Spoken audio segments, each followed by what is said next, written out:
जय हिंद। ये बीपीएससी के जितने भी प्रीवियस क्वेश्चन जो पूछे गए हैं हम यहाँ पे आपको एक नज़र डिस्कस करवा देते हैं, ताकि आप इस चीज़ों को अच्छी तरीके से देख लें और इससे आपको थोड़ा सा सहूलियत मिलेगा ये कि किस तरीके से क्वेश्चन जो है पूछे जाते हैं। चलिए स्टार्ट करते हैं। भारत में पशुपालन और कृषि के प्राचीनतम साक्ष्य की अगर बात किया जाता है तो इसकी जो साक्ष्य मिला है ये आपको पाकिस्तान का एक जगह है मेहरगढ़। उसका जगह का नाम क्या है? मेहरगढ़ है। बात है कब की? 7000 ईसा पूर्व की बात है। उस समय में ही क्या हुआ था कि वहाँ पे गेहूं की खेती किए जाने का साक्ष्य मिला है, ठीक है। लेकिन अगर पूछ दिया जाए चावल की कि चावल का सर्वप्रथम साक्ष्य कहाँ मिला था, तो देखिएगा ये तो 7000 ईसा पूर्व में मिला था, लेकिन इससे पहले ही यानी 8000 ईसा पूर्व में भारत के उत्तर प्रदेश जो राज्य है वहाँ पे कोलडिहवा में ही आपको यहाँ पे कोलडिहवा, ठीक है, कोलडिहवा में आपको यहाँ पे चावल के साक्ष्य मिलते हैं। लेकिन बात ये है ना कि सबसे पहले जो खोज हो चुका था मेहरगढ़ का खोज हो चुका था।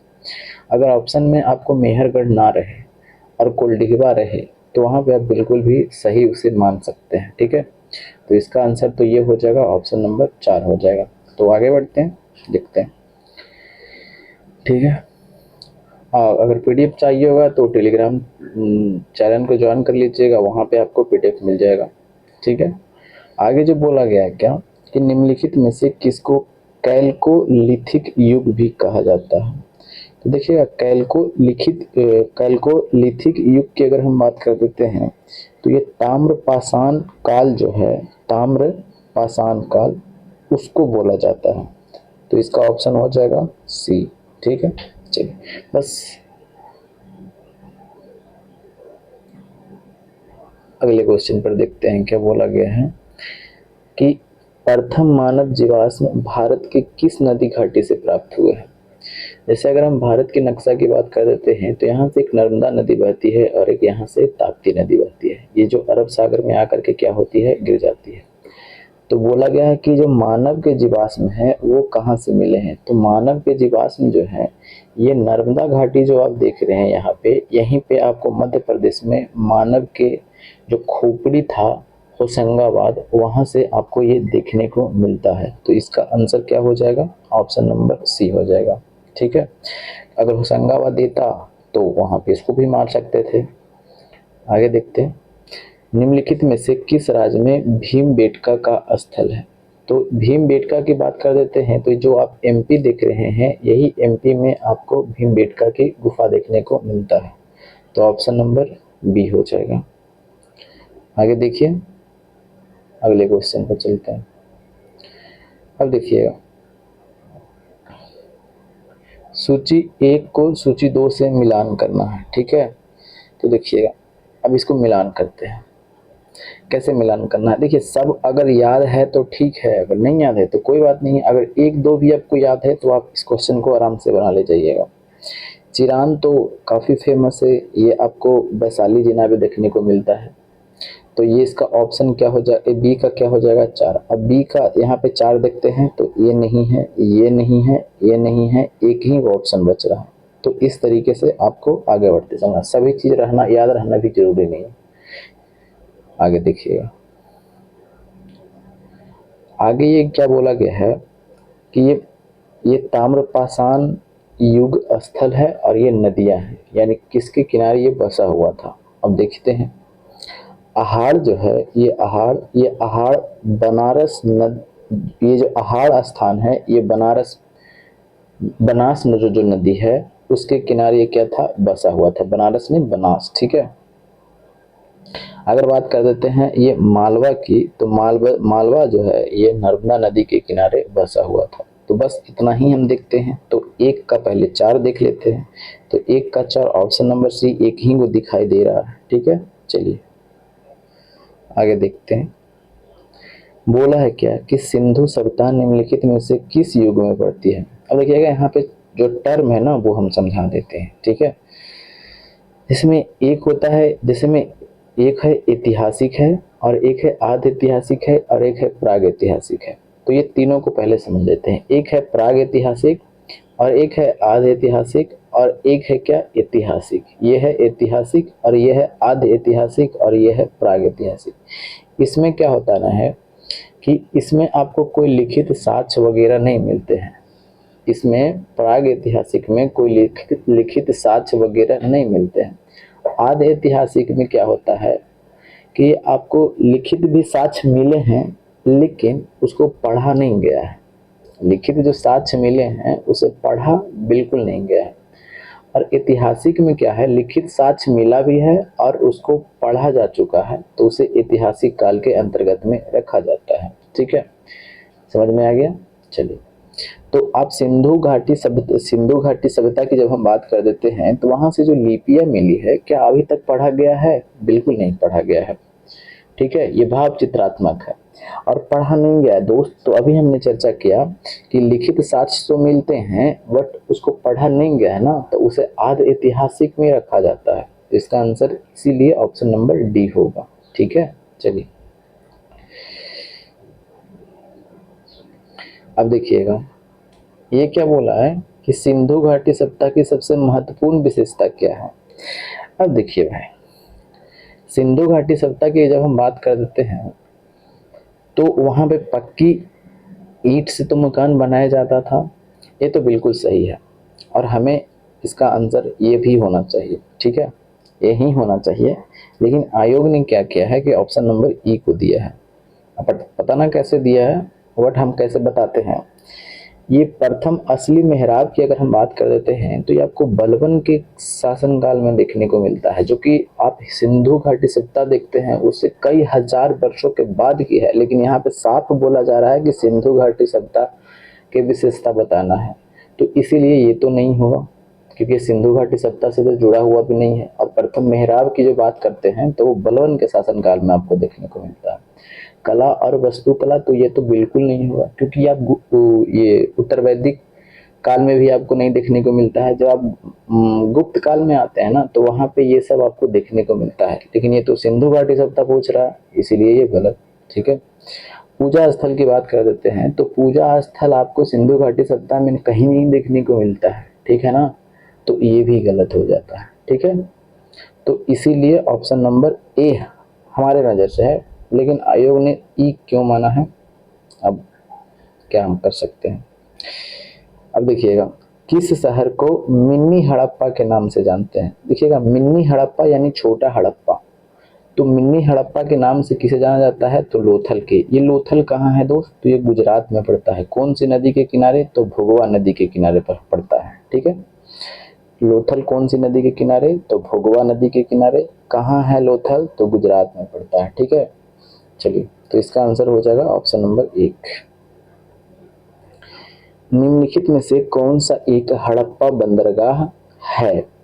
अब देखिएगा, हड़प्पा बंदरगाह अभी हमने चर्चा किया कि ये गुजरात में पड़ता है और गुजरात में जो लोथल जो था ये हड़प्पा कालीन ये बंदरगाह था। ठीक है, ऑप्शन नंबर बी हो जाएगा।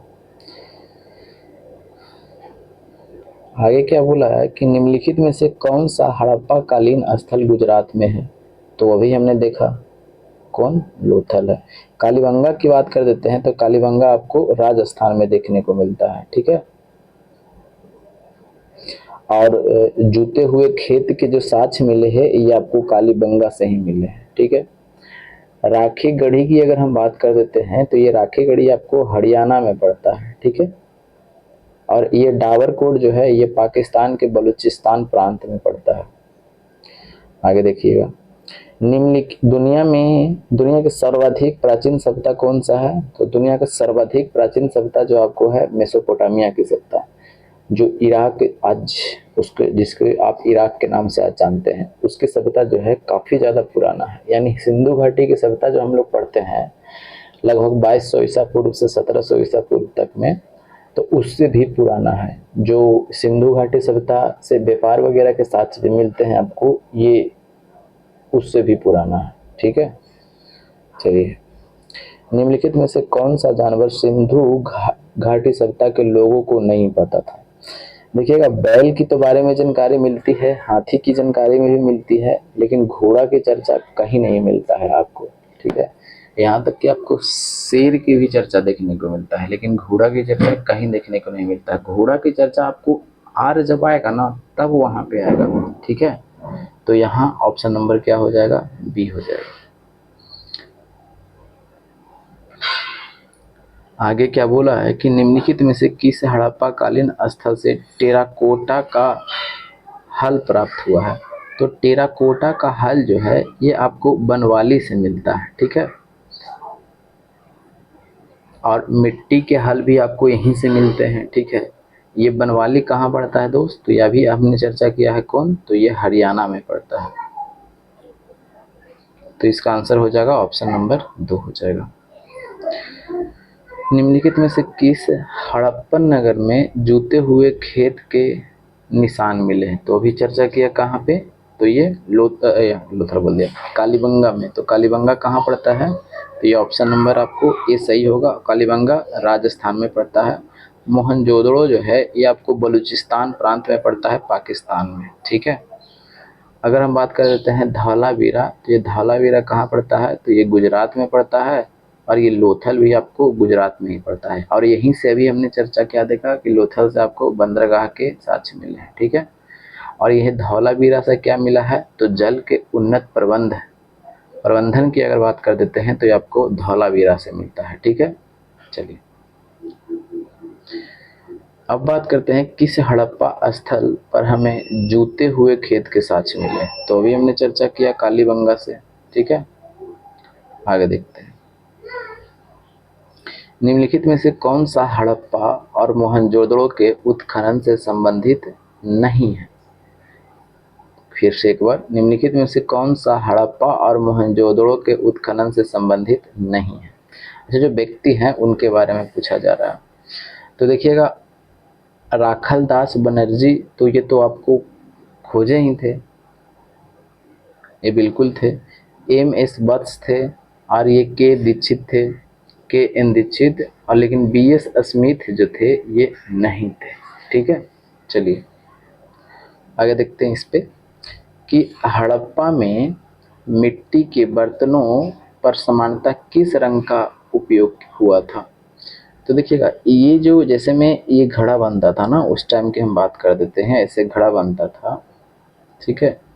तो अंदर से जो होता था क्या, अंदर से भी अलग कलर से और बाहर अलग कलर से रंगा जाता था। जो बाहर की ओर जो रंगा जाता था वो लाल कलर से रंगा हुआ रहता था, ठीक है। तो ये पूछा क्या है क्या कि हड़प्पा में मिट्टी के बर्तनों पर सामान्यतः किस रंग का प्रयोग हुआ था।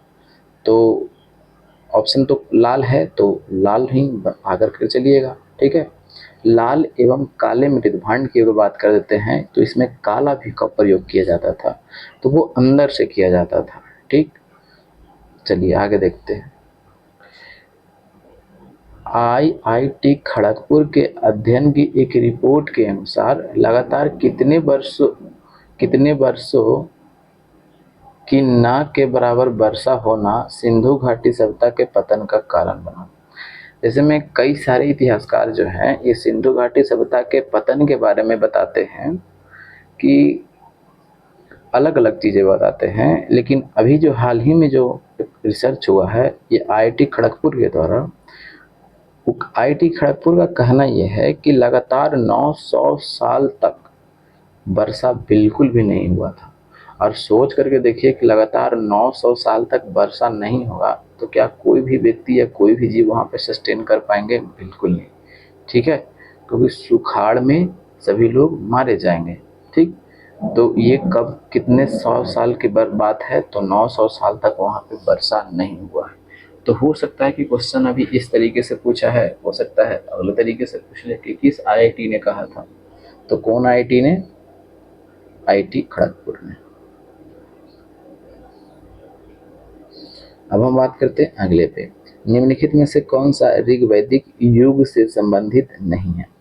देखिएगा, ऋग्वैदिक युग से कौन कौन संबंधित है वो हम पहले देख लेते हैं, क्योंकि अभी यहाँ पे तो ऑप्शन देखिएगा तब तो लगेगा कि अरे भाई हम तो फंस गया जाएंगे, तो बिल्कुल नहीं। पहले हम याद कर लेंगे इसको कि ऋग्वैदिक काल से कौन कौन संबंधित है। तो ऋग्वैदिक काल से सिर्फ और सिर्फ आप 4-5 ठो नाम याद रख लीजिएगा, आपका काम चल जाएगा। एक थी अपाला, ठीक है, एक थी अपाला, एक थी घोषा। अपाला, घोषा, अपर्णा, लोपामुद्रा, लोपामुद्रा और विश्ववारा। इतने नाम आपको याद रखना है। विश्ववारा, ये सभी के सभी जो थी ये कहाँ से थी, ये ऋग्वैदिक काल से संबंधित थे। कौन, एकदम इसको रट जाना है, अपाला, घोषा, अपर्णा, लोपामुद्रा और विश्ववारा, ठीक है। और गार्गी और मैत्रेयी की अगर हम बात कर देते हैं, गार्गी और मैत्रेयी, तो ये आपको उत्तर वैदिक काल से देखने को मिलती है। गार्गी और मैत्रेयी जो है ये आपको कहाँ से देखने को मिलती है, तो उत्तर वैदिक काल में है। और ये जो हमने बताया कि हो गया 5 ठो नाम, ये आपको सभी के सभी ऋग्वैदिक काल में देखने को मिलता है। ये विदुषी महिला थी, काफ़ी पढ़ी लिखी हुई महिला थी, ठीक है।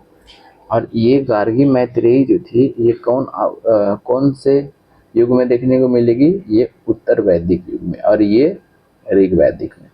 तो पूछा क्या गया है क्या कि ऋग्वैदिक युग से संबंधित नहीं है, तो कौन नहीं होगी, घोषा तो है, अपाला है, विश्ववारा है और लोपामुद्रा भी है। तो लोपामुद्रा तो ऑप्शन नहीं है, तो ऑप्शन क्या हो जाएगा, गार्गी, क्योंकि गार्गी जो है ये कहाँ से, उत्तर वैदिक काल से है। प्रारंभिक वैदिक काल के दौरान कौन सा शहर प्राचीन मगध साम्राज्य की राजधानी के रूप में कार्य करता था, तो कौन सा, ये तो काफी आसान सा क्वेश्चन है, इसमें किन्हीं को कोई कंफ्यूजन नहीं होना चाहिए, ठीक है।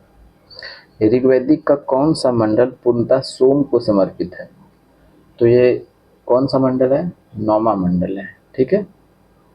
कहाँ गया जी, नौमा मंडल, ऑप्शन नंबर सी हो जाएगा।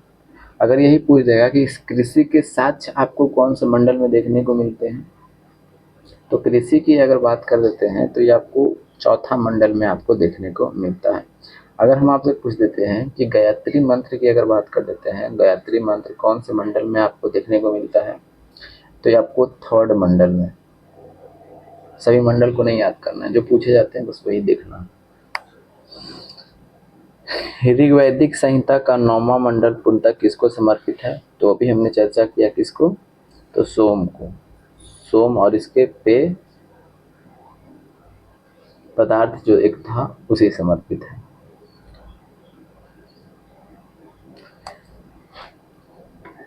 गायत्री मंत्र किस पुस्तक में मिलता है, तो देखिए गायत्री मंत्र की बात कर देते हैं तो तीसरा मंडल आप जानते हैं, तो तीसरा मंडल की जब हम बात कर देते हैं तो ये कौन से, ये ऋग्वेद में कितने मंडल हैं, तो ये 10 मंडल है।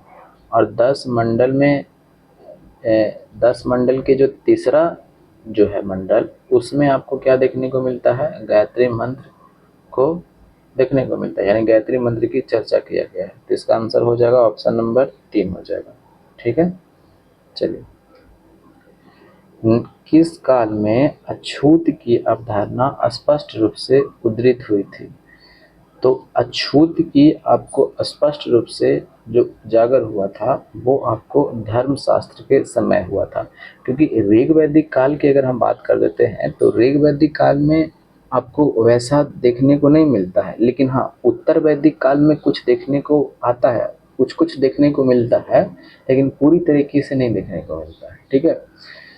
क्योंकि ऋग्वेद में जाति जो थे वो कर्म के अनुसार बटे हुए थे, जन्म के अनुसार बिल्कुल नहीं थे, ठीक है।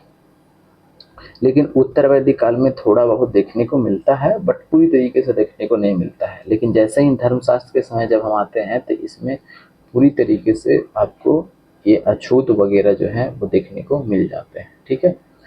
चलिए आगे देखते हैं। तो बस यहीं तक था, ठीक है। और जितने भी प्रीवियस क्वेश्चन हैं वो हम यहाँ पे आपको डील करवा रहे हैं।